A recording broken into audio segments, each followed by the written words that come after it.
चक्रवात निवार के चलते मौसम विभाग ने तमिलनाडु और पुडुचेरी में हाई अलर्ट जारी किया है। निवार तूफान तमिलनाडु और पुडुचेरी के तटों से आज दोपहर को टकरा सकता है। करलैकाल और मल्लापुरम के बीच 100-110 किलोमीटर प्रति घंटा की गति से टकरा सकता है। मछुआरों को समुद्र में नहीं जाने की हिदायत दी गई है। वहीं मुख्य रूप से चेन्नई जाने वाले उड़ानों को बाधित किया गया है। प्रधानमंत्री नरेंद्र मोदी दिसंबर के पहले पखवाड़े में नए संसद भवन का शिलान्यास कर सकते हैं। सेंट्रल विस्टा पुनर्विकास परियोजना के तहत नए भवन का निर्माण मौजूदा भवन के पास किया जाएगा। इसका निर्माण 21 महीने में पूरा होने की उम्मीद है। बता दें कि त्रिकोणीय संसद भवन, संयुक्त केंद्रीय सचिवालय और 3 किलोमीटर लंबे राजपथ के दोबारा बनाने की परिकल्पना की गई है।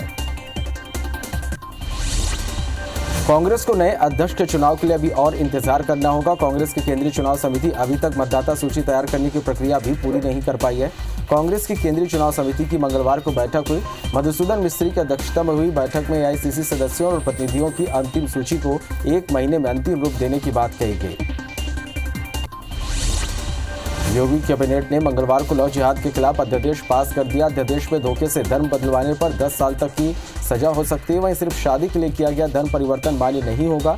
ऐसे विवाह को शून्य माना जाएगा। SC/ST की नाबालिग और महिलाओं के मामले में 25,000 रुपए के जुर्माने के साथ 3 से 10 साल की सजा होगी। किसान यूनियन के नेतृत्व में केंद्रीय कृषि कानूनों के खिलाफ अनिश्चितकालीन धरना देने पंजाब के किसान 26 नवंबर को दिल्ली कूच करेंगे। पंजाब के किसानों ने 8 हफ्तों से सख्त तेवर अपना रखा है। इस दौरान रेलवे ट्रैक पर किसानों के धरने से पंजाब में रेल यातायात पर बुरा असर पड़ा। इससे पंजाब को कोयला, फर्टिलाइजर जैसी जरूरी चीजों की किल्लत का सामना करना पड़ा था। हरियाणा, उत्तर प्रदेश और पंजाब के किसान केंद्र सरकार के नए कृषि कानून के खिलाफ 26-27 नवंबर को आंदोलन की तैयारी में। किसान दिल्ली चलो मार्च के तहत 5 राजमार्गों से होते हुए दिल्ली पहुंचेंगे। आंदोलन के मद्देनजर अब पुलिस भी अलर्ट मोड पर है। दिल्ली गाजीपुर सीमा पर उत्तर प्रदेश से दिल्ली में प्रवेश करने वाले वाहनों की सख्ती से जांच की जा रही। केंद्र के कृषि कानून को लेकर छत्तीसगढ़ कांग्रेस का विरोध प्रदर्शन जारी। आज रायपुर में कांग्रेसी कृषि कानून के विरोध में सप्रे स्कूल से कर्मचारी भवन तक मशाल रैली निकालकर प्रदर्शन करेंगे। वहीं कल सभी जिलों में कांग्रेस ने हल्ला बोल प्रदर्शन का ऐलान किया। जांजगीर चांपा जिले के नरियारा गांव में विवेचना के लिए पहुंचे प्रधान आरक्षक और आरक्षक से ग्रामीणों ने गाली गलौज करते हुए मारपीट की। मारपीट में दोनों को चोटें आई हैं। इलाज के लिए जिला अस्पताल में भर्ती कराया गया है। पुलिस 7 आरोपियों के खिलाफ FIR पुलिस ने दर्ज की है। कृषि कानून और बिजली संशोधन बिल 2020 को रद्द कराने के लिए दिल्ली में किसान और विभिन्न दलों के लोग इकट्ठा होंगे। 4 राज्यों के किसानों का एक जत्था आज ग्वालियर पहुंचेगा। यहां रानी लक्ष्मीबाई की समाधि पर इकट्ठा होंगे। इसके बाद रानी लक्ष्मीबाई की समाधि पर पुष्पांजलि अर्पित कर सभी किसान दिल्ली के लिए रवाना होंगे। अयोध्या एयरपोर्ट अब मर्यादा पुरुषोत्तम श्री राम हवाई अड्डा के नाम से जाना जाएगा। योगी सरकार ने मंत्रिमंडल की बैठक में संकल्प पारित कर भारत सरकार को भेजने का निर्णय किया। अब यूपी सरकार इस प्रस्ताव को पहले विधानसभा से अनुमोदित कराएगी। अयोध्या स्थित हवाई पट्टी को अंतर्राष्ट्रीय एयरपोर्ट का आकार देने के लिए तेजी से कार्य किया जा रहा है। 28 नवंबर को पीएम मोदी पुणे के सीरम इंस्टीट्यूट ऑफ इंडिया जाएंगे। इंस्टीट्यूट में कोविशील्ड नामक वैक्सीन का तीसरे फेज का ट्रायल जारी है। सीरम इंस्टीट्यूट ऑफ इंडिया ने वैक्सीन के प्रोडक्शन का काम भी तेजी से कर रहा है ताकि इंडिया में फेज 3 का ट्रायल खत्म होती अप्रूवल के साथ वैक्सीन को आम जनता के लिए मार्केट में उतारा जा सके। भारत सरकार ने बड़ा कदम उठाते हुए 43 चीनी मोबाइल ऐप पर पाबंदी लगा दी है। सूचना प्रौद्योगिकी अधिनियम के तहत सरकार ने 43 चीनी ऐप पर बैन लगा दिया। ये ऐप ऐसी गतिविधियों में संलग्न पाए गए थे जो भारत की संप्रभुता, अखंडता, भारत की रक्षा, सुरक्षा और सार्वजनिक व्यवस्था के लिए खतरा है। कोरोना के RT-PCR टेस्ट की कीमत पूरे देश में एक समान करने की मांग पर सुप्रीम कोर्ट ने नोटिस जारी किया है। मामले को अहम मानते हुए सुप्रीम कोर्ट ने सुनवाई के लिए स्वीकार कर केंद्र सरकार को नोटिस जारी किया। कोर्ट ने सरकार को जवाब देने के लिए 2 हफ्ते का समय दिया है। कांग्रेस के वरिष्ठ नेता अहमद पटेल का निधन हो गया। अहमद पटेल 1 महीना पहले कोरोना से संक्रमित हुए थे। अहमद पटेल के बेटे फैजल पटेल ने ट्वीट कर कहा कि उनके पिता अहमद पटेल का आज सुबह 3:30 पर निधन हो गया। बता दें कि अहमद पटेल का गुरुग्राम के वेदांता अस्पताल में इलाज चल रहा था। शिया धर्म गुरु और मुस्लिम पर्सनल लॉ बोर्ड के उपाध्यक्ष मौलाना डॉक्टर कल्बे सादिक का निधन हो गया। वह लंबे समय से बीमार चल रहे थे। सांस लेने में दिक्कत और निमोनिया के कारण उन्हें अस्पताल में भर्ती कराया गया था। 81 वर्षीय डॉक्टर कल्बे सादिक ने लखनऊ स्थित एरा मेडिकल कॉलेज में आखिरी सांस ली। उनके निधन की जानकारी उनके बेटे ने दी। दुनिया भर में कोरोना संक्रमितों की संख्या 6 करोड़ पार हो गया है। वहीं कुल मौत का आंकड़ा 14,13,000 के पार पहुंच गया है। अब तक दुनिया में 4 करोड़ 15 लाख से ज्यादा मरीज ठीक हुए हैं। वहीं दुनिया में 1 करोड़ 71 लाख एक्टिव मरीजों का इलाज जारी है। विश्व में अमेरिका कोरोना संक्रमण में 1 करोड़ 29 लाख केस के साथ पहले नंबर पर बना हुआ है। देश में कोरोना संक्रमितों की संख्या 92,21,000 के पार पहुंच गई है। देश में अब तक 86,41,000 मरीज ठीक होकर घर जा चुके हैं। कोरोना से अब तक 1,34,000 से ज्यादा लोगों की मौत हो गई है। एक्टिव केस में लगातार बढ़ोतरी के साथ 4,43,000 मामले रिकॉर्ड हुए हैं। हालांकि पिछले 24 घंटे में 44,000 से ज्यादा नए केस सामने आए हैं। कोरोना महामारी दिल्ली में फिर से पैर पसार रही है। कोरोना से हुई मौत का आंकड़ा खासा डराने वाला है। बीते 5 महीनों में भले ही कम मौतें हुई हों, लेकिन नवंबर के 23 दिन में हुई मौतों ने सभी 5 महीनों को पीछे छोड़ दिया। वहीं बीते 4 दिन से हर रोज दिल्ली में कोरोना के चलते 100 से ज्यादा मौतें हो रही हैं। पिछले 24 घंटे में 121 मौत हो चुकी है। मध्य प्रदेश में कोरोना के 1766 नए केस से संक्रमितों की संख्या 1,96,000 के पार पहुंच गई है। प्रदेश में 11 मौत से कुल आंकड़ा 3,183 पहुंच गया। वहीं 1,112 मरीज के डिस्चार्ज होने से कुल आंकड़ा 1,80,000 के पार पहुंच गया। अभी 12,979 एक्टिव मरीजों का इलाज जारी है। संक्रमण रोकने भोपाल, इंदौर, ग्वालियर, रतलाम और विदिशा में नाइट कर्फ्यू जारी है। छत्तीसगढ़ में 24 घंटे में कोरोना के 1,829 नए मरीजों से आंकड़ा 2,27,000 को पार कर गया। वहीं एक्टिव मरीजों की संख्या 22,815 पहुंच गई है। 21 मौत से कुल आंकड़ा 2,767 पहुंच गया। प्रदेश में 827 मरीज के डिस्चार्ज होने से कुल आंकड़ा 2,01,000 के पार पहुंच गया है। वहीं राजनांदगांव में 155, दुर्ग में 130 और रायपुर में 220 नए मरीज मिले हैं। राज्य में कोविड-19 टीकाकरण की तैयारियां शुरू हो गई है। स्वास्थ्य कर्मियों का 97.95 डाटा एकत्रित कर लिया गया है। टीकाकरण के लिए 27,931 स्थानों और 8,192 वैक्सीनेटर की लिस्टिंग भी हो चुकी है। वैक्सीन के सुरक्षित स्टोरेज के लिए 630 कोल्ड चेन पॉइंट शुरू हो गए और 80 नए कोल्ड चेन पॉइंट बनाए जा रहे हैं। चक्रवाती तूफान निवार के तमिलनाडु और पुडुचेरी के तट से टकराने पर छत्तीसगढ़ में बारिश का अलर्ट जारी किया गया है। प्रदेश में आज और कल बारिश हो सकती है। सरकार ने सभी विभागों को अलर्ट रहने के निर्देश दिए हैं। किसानों से धान को ढककर रखने की अपील की गई है। आज देवउठनी एकादशी है। कार्तिक मास के शुक्ल पक्ष को यह पर्व मनाया जाता है। इस दिन भगवान विष्णु चतुर्मास के निद्रा से जागते हैं। आज के दिन माता तुलसी से भगवान विष्णु के अवतार शालिग्राम से विवाह किया जाता है। तुलसी विवाह में तुलसी के चारों ओर गन्ने का मंडप बनाकर पूजा की जाती है। एकादशी देवउठनी दिन से ही मांगलिक कार्यक्रमों की शुरुआत हो जाती है। देवउठनी एकादशी पर सीएम भूपेश बघेल ने ट्वीट कर प्रदेशवासियों को बधाई एवं शुभकामनाएं दी है। सीएम भूपेश बघेल ने ट्वीट में लिखा कि सभी प्रदेशवासियों को देवउठनी एकादशी एवं तुलसी विवाह के पावन अवसर पर शुभकामनाएं। ईश्वर सभी के मंगल कार्यों को सफल करे।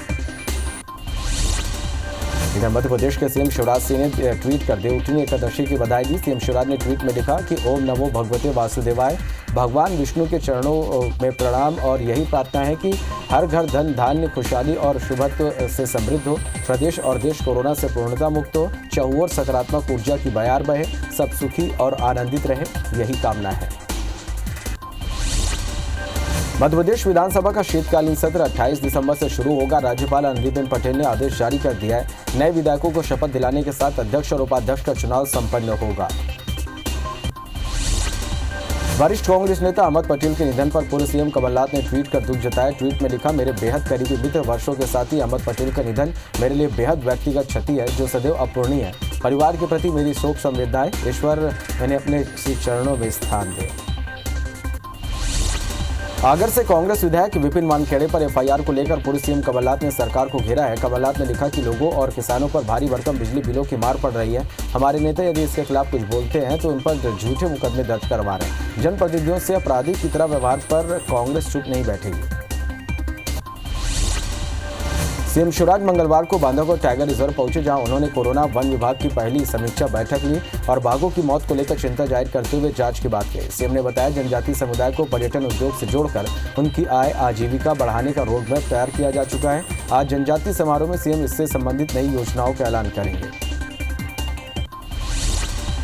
भोपाल की रानी डेरे में 12,000 वर्ग फीट अवैध कब्जे पर आज बुलडोजर चलेगा। बता दें कि 5 दिन पहले बदमाश को पकड़ने गई टीम पर पथराव हुआ था। सतना जिले के ताला में सोसाइटी के समिति प्रबंधक के घर पर आज तड़के ईओडब्ल्यू की 2 टीम ने दबिश दी। टीम ने समिति प्रबंधक के घर से 1 करोड़ की संपत्ति का खुलासा किया। समिति प्रबंधक राजेश त्रिपाठी अमरपाटन तहसील के ताला में पदस्थ हैं और उनके खिलाफ आय से अधिक संपत्ति को लेकर शिकायत की गई थी। देवास जिले के जामगोद इलाके में स्थित कबीर आश्रम में एक महिला ने बच्चे को जन्म दिया, जिसके बाद प्रशासन की टीम ने आश्रम से 4 मानसिक रूप से कमजोर महिलाओं और आश्रम की दूसरी शाखाओं से 2 युवतियों का रेस्क्यू किया। आशंका जताई जा रही है कि इन सभी को आश्रम में बंधक बनाकर रखा गया था। राष्ट्रीय सुरक्षा सलाहकार के विजय कुमार सीएम भूपेश बघेल से मुलाकात करेंगे। सीएम भूपेश डीजीपी और सीआरपीएफ के अधिकारियों के साथ बैठक करेंगे। बता दें कि राष्ट्रीय सुरक्षा सलाहकार के विजय कुमार बीजापुर रवाना हो गए। विजय कुमार बीजापुर में पुलिस और सुरक्षा बल के अफसरों की नक्सल मामले में मीटिंग करने वाले हैं। जशपुर के बगीचा विकासखंड के पठारी क्षेत्रों में उत्पादन होने वाली बेड़े अब देश ही नहीं बल्कि विदेशों में भी धूम मचा रही है। यहाँ उत्पादन होने वाले बेड़े का उपयोग मधुमेह रोगियों के लिए शुगर फ्री चावल के रूप में किया जाता है। इसके अलावा इसका उपयोग दवाइयाँ बनाने में भी होता है। बेड़े का बाजार भाव लगभग 25 से 30 रुपए के बीच है। दुर्ग जिले में शासन की ओर से साइबर थाना और लैब खोलने का नोटिफिकेशन जारी कर दिया गया। फिलहाल अभी चल रहे साइबर सेल में कंप्यूटर कैडर के निरीक्षक को प्रभारी बनाया गया। वहीं सेल मैन पावर की कमी से भी जूझ रहा है। बलरामपुर में अजाक संघ ने 16 सूत्री मांगों को लेकर मुख्यमंत्री के नाम कलेक्टर को ज्ञापन सौंपा। अजाक संघ के जिला अध्यक्ष ने बताया कि संयुक्त संघ के बैनर तले आरक्षण बचाओ संविधान बचाओ का चरणबद्ध तरीके से आंदोलन चल रहा है। उन्होंने कहा कि 26 नवंबर को रायपुर में एक विशाल प्रदर्शन आंदोलन किया जाएगा। देवास के मक्सी रोड में खाद्य विभाग और जिला प्रशासन की टीम ने छापामार कार्रवाई की। टीम ने शिव एंड फूड्स प्लांट पर कार्रवाई करते हुए घी, मक्खन और मावे के सैंपल लिए। वहीं प्लांट में भारी मात्रा में कास्टिक सोडा मिला। प्रशासन की टीम ने सैंपल को जांच के लिए भोपाल भेजने की तैयारी कर रहा है। रायगढ़ नगर निगम में शामिल 8 गांवों को फिर पंचायत में विलय करने की तैयारी चल रही है। गोवर्धनपुर और विजयपुर वार्ड को ग्राम पंचायत बनाने का खाका भी तैयार कर लिया गया। इन गांवों को 2014 में परिसीमन के बाद शामिल किया गया था, लेकिन निगम गांवों को शहर के वार्डों की तरह सुविधाएं नहीं दे पाया। वहीं बीजेपी ने नगर सरकार पर वार्डों की उपेक्षा का आरोप लगाया। ग्वालियर शहर की सफाई व्यवस्था संभाल रही चीनी कंपनी इको ग्रीन से नगर निगम हर माह 70 लाख रुपए वसूलेगा, क्योंकि जो कार्य कंपनी को करना था वह कार्य नगर निगम को करना पड़ा। दरअसल भारत और चीन के बीच सीमा पर तनाव के चलते कंपनी ने कार्य करने में असमर्थता जताई, जिससे निगम ने इको ग्रीन कंपनी के ठीक हालात वाले वाहनों को भी जब्त कर लिया।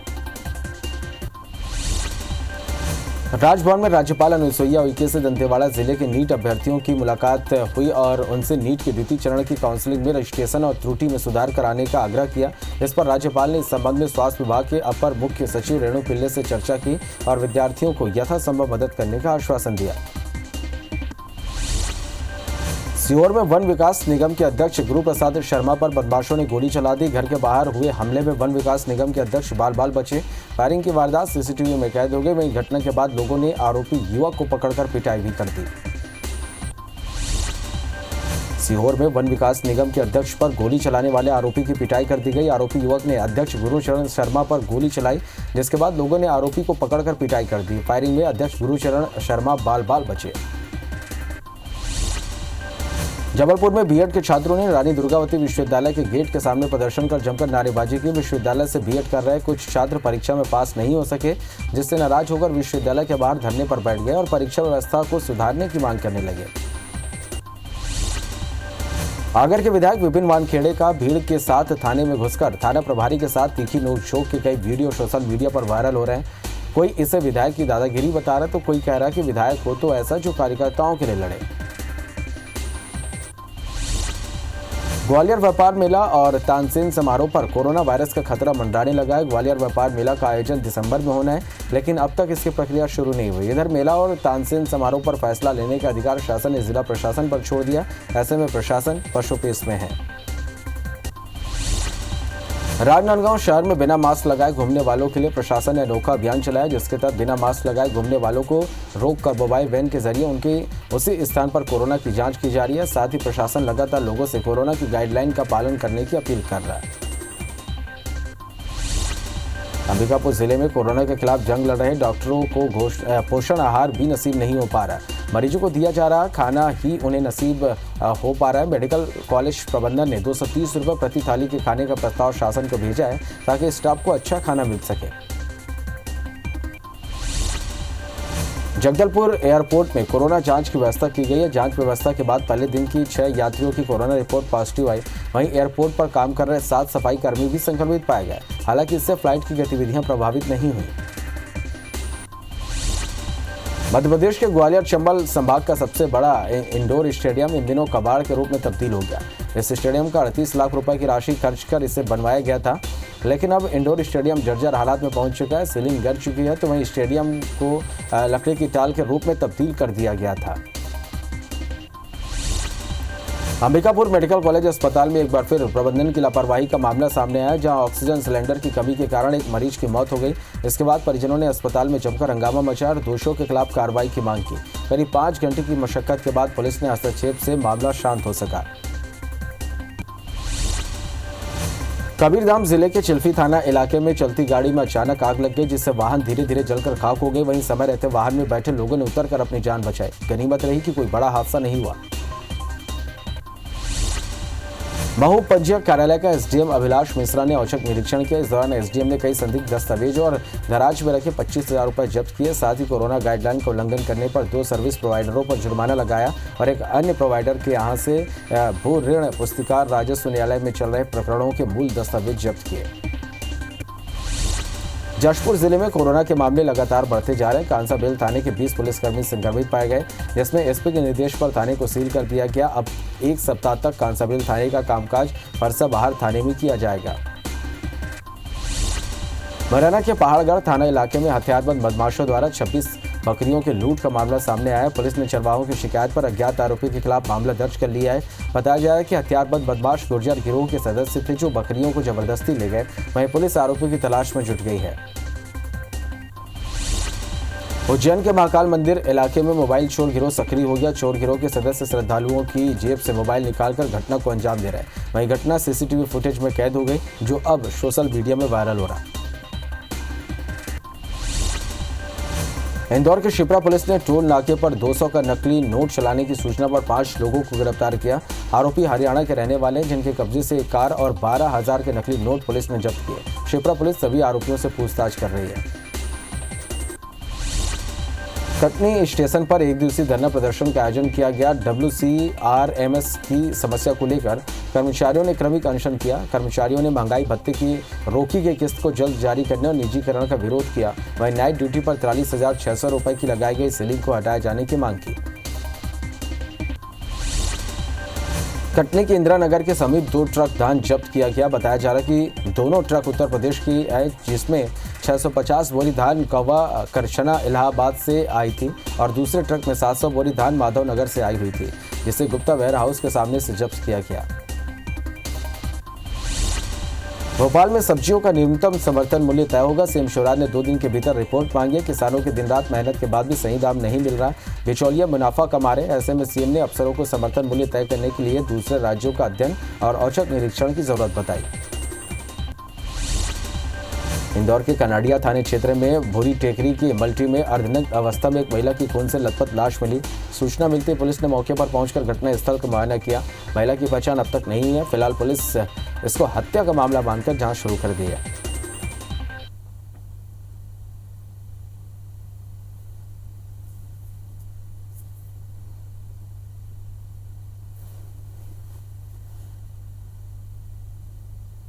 मध्य प्रदेश सरकार के एंटी माफिया मुहिम के तहत इंदौर शहर में लगातार अतिक्रमण के खिलाफ कार्रवाई की जा रही है। शहर के बड़े और लिस्टेड बदमाश, जिनमें शादाब लंगड़ा, फरहान, अकरम, रवि, काला सहित सभी बड़े लिस्टेड गुंडों के मकान ध्वस्त किए गए।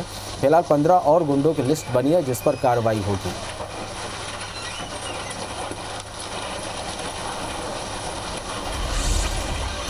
बिलासपुर के अरपा किनारे इंदिरा सेतु को लेकर जारी टेंडर मामले में हाईकोर्ट में सुनवाई हुई। पार्थ ओलंपियस कंपनी की ओर से दायर याचिका में सुनवाई करते हुए कोर्ट ने स्मार्ट सिटी लिमिटेड को नोटिस जारी कर जवाब मांगा है। बता दें कि पार्थ ओलंपियस कंपनी को टेंडर दिया जा रहा था, बाद में तकनीकी आधार पर निरस्त कर दिया गया।